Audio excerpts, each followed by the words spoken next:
কর্ম করো, ভয় নয়।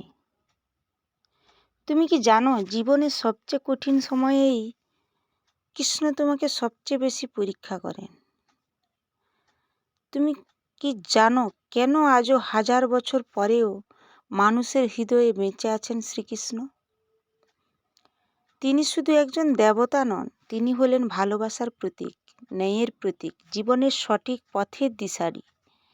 যখন অধর্মে ভরে গিয়েছিল পৃথিবী, যখন অন্যায় আর অত্যাচারে মানুষ দিশেহারা, তখন জন্ম নিয়েছিলেন শ্রীকৃষ্ণ কারাগারের অন্ধকারে, কিন্তু আলো হয়ে।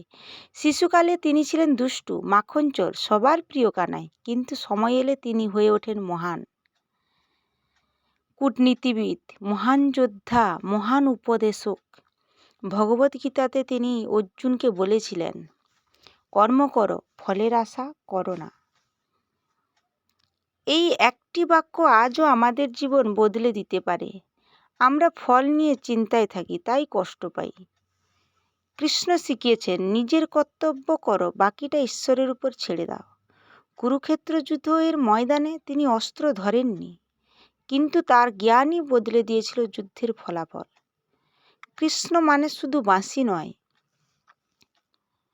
কৃষ্ণ মানে কৌশল, প্রজ্ঞা, ধৈর্য আর অটল বিশ্বাস। জীবনে যখন তুমি একা মনে করবে, যখন সব পথ বন্ধ মনে হবে, তখন মনে রেখো, কৃষ্ণ বলেছিলেন, যখনই ধর্মের অবক্ষয় হবে আমি আসব।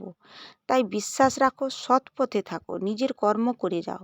কারণ কৃষ্ণ আজও আছেন তোমার বিশ্বাসে, তোমার হৃদয়ে, তোমার সাহসে। বিশ্বাস রাখো, সৎ পথে চললে কৃষ্ণ কখনো তোমাকে ছেড়ে চলে যাবেন না। জয় শ্রীকৃষ্ণ।